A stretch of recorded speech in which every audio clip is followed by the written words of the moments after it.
Bonjour à tous, je suis Kylian Marlier, votre trader formateur. Bienvenue dans cette nouvelle vidéo où je vais vous partager mon écran et je vais vous expliquer comment analyser l'euro-dollar, comment le maîtriser d'un point de vue fondamental.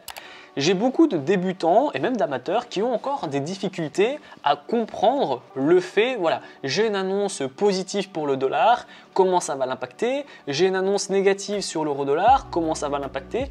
Et du coup, le problème, c'est que parfois, ils voient des annonces économiques super importantes, mais ils ne savent pas comment vraiment utiliser cette annonce économique. Donc, je vais vous partager mon écran et je vais vous expliquer correctement, d'un point de vue fondamental, comment utiliser l'euro-dollar. Donc ici, au moment où j'enregistre cette vidéo, on est mardi, il ne se passe pas grand chose, donc je vais plus revenir en arrière pour bien vous montrer l'impact de l'analyse fondamentale sur l'euro-dollar et ainsi vous allez bien comprendre. Je vais donc cliquer sur mon calendrier économique et je vais remonter à vendredi. Vendredi, c'est un jour très important pour l'euro-dollar. Il y a souvent des grosses annonces qui sont importantes, notamment ici. On avait vendredi, donc 20h30, mais c'était 14h30. Moi, je suis en Thaïlande, il y a 6 heures de décalage. À 14h30, on avait deux grosses annonces. On en avait plusieurs, mais on en avait vraiment deux très grosses. On avait ici le taux de chômage et on avait le changement d'emploi non agricole. Le taux de chômage, eh bien, c'est le pourcentage de gens qui sont au chômage aux États-Unis. Donc, plus le pourcentage est élevé, plus c'est une mauvaise nouvelle. Parce que plus il y a de gens qui sont du chômage, moins il y a de travail, moins les entreprises tournent. Alors que plus le pourcentage est bas en fait, c'est-à-dire que moins il y a de gens qui sont au chômage, donc plus il y a de gens qui travaillent, plus les sociétés tournent, plus les entreprises elles fonctionnent. D'accord ? Et ensuite, le changement d'emploi non agricole, c'est le nombre de personnes employées en fait, si vous voulez. Donc là, plus il y a de gens, au mieux c'est, moins il y a de gens, au moins c'est bien également. Ensuite, vous avez des discours, mais les discours, que ce soit ici pour le président Biden ou Jérôme Powell, Jérôme Powell, c'est le président de la Fed, donc de la Banque centrale américaine, ça, on ne peut pas avoir des prévisions, des valeurs publiées, etc. parce que c'est un discours, on ne peut pas prévoir à l'avance ce qu'il va dire. Donc, c'est difficile à vraiment anticiper. Par contre, ce genre d'analyse sur le taux de chômage et le changement d'emploi non agricole, c'est très facile en fait, et je vais vous expliquer. Donc là, l'objectif, on voit ici le taux de chômage, la prévision était à 4,2 et la prévision était à 4,1 alors que la valeur précédente était à 4,2. Et on a 3,9. Donc finalement, il y a moins de personnes qui sont au chômage que ce qu'on pensait. Donc c'est une bonne nouvelle pour le dollar. D'accord ? Par contre ici, très mauvaise nouvelle, on avait 249 000 personnes embauchées, si vous voulez, pour faire très facile. On pensait qu'il allait avoir 400 000 emplois non agricoles et en fait on en a 199 000, donc 2 fois moins que ce qu'on pensait. Là, c'est une très mauvaise nouvelle pour le dollar. Pourquoi ? Parce qu'il y a 2 fois moins de gens que ce qu'on pensait. Dites-vous en fait que peu importe l'impact, si on est proche des prévisions, même si l'impact est gros, ça ne va pas vraiment impacter. Par contre, plus la différence entre la prévision et la valeur publiée est grosse, plus on va avoir un gros impact. Et là, pour le coup, on va le voir très nettement cet impact parce que du coup, on prévoyait 400, on a eu 199, 2 fois moins, c'est énorme. Donc, on va aller voir tout de suite le vendredi à 20h30 pour voir l'impact et c'est ici. Voilà, à 20h30, à partir de cette bougie, on a eu un euro-dollar qui a énormément monté. Et c'est là où justement, on entre dans le vif du sujet. Lorsque vous avez une annonce négative sur le dollar, l'euro-dollar va monter. Si vous voulez, c'est l'inverse en fait.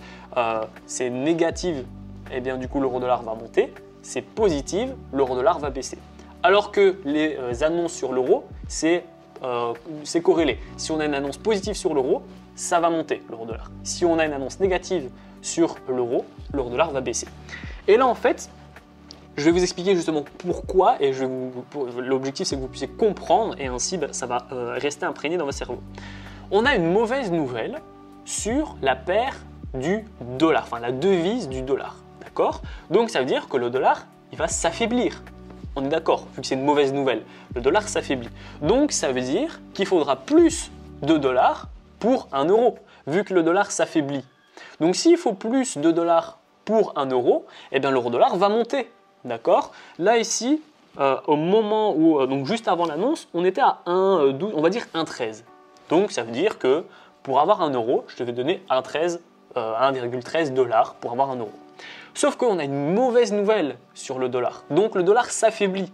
Donc eh bien, du coup, il me faut plus de dollars pour l'euro.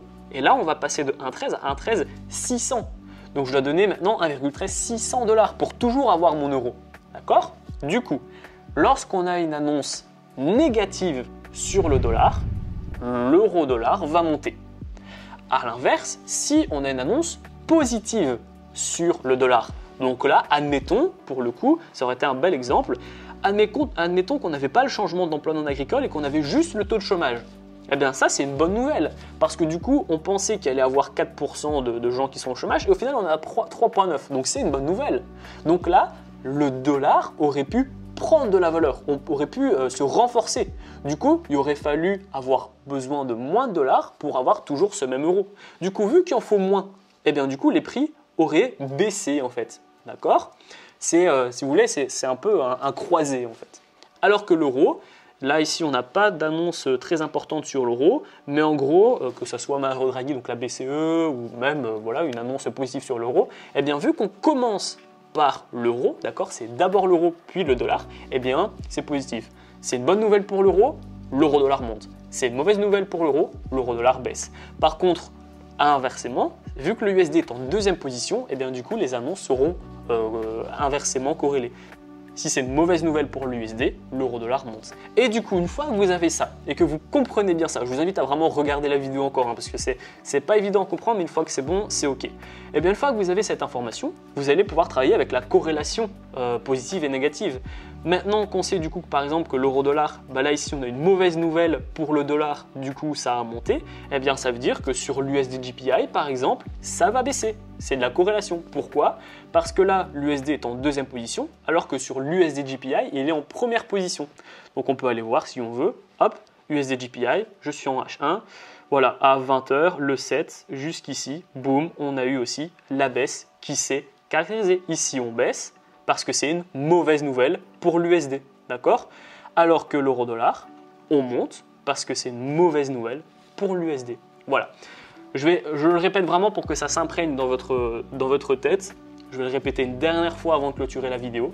Si vous avez une mauvaise nouvelle pour le dollar, eh bien du coup, le dollar va s'affaiblir. Donc il faudra donner plus de dollars pour avoir 1 euro. Donc vu qu'il en faut plus, eh bien du coup, hop, il en faut plus, donc ça va monter.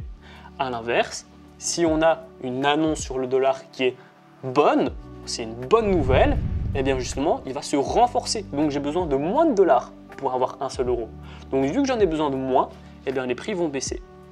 Pour l'euro, si c'est une bonne nouvelle pour l'euro, l'euro-dollar va monter parce qu'on commence ici, c'est euro-USD. À l'inverse, si c'est une mauvaise nouvelle pour l'euro, l'euro-USD va baisser. Donc voilà, c'est un peu bourrage de crâne, il faut revoir la vidéo, il faut limite bien le marquer, mettez-le sur le papier, comme ça au début vous apprenez et après ça va rentrer. Mais c'est super important pour maîtriser une analyse fondamentale que bien, si vous voyez l'annonce, qu'elle soit en positif ou en négatif, vous savez exactement quoi faire si vous devez mettre un achat ou une vente. Si vous ne comprenez pas cette loi, si je peux dire ça comme ça, ben du coup vous allez avoir des chiffres, une valeur publiée, une valeur précédente et une prévision, et vous ne savez pas quoi en faire en fait. Donc là c'est bien super important de bien comprendre cette loi, et ensuite une fois que vous savez ça, eh bien il vous reste à aller voir, par exemple aujourd'hui, hop, je vais mettre aujourd'hui.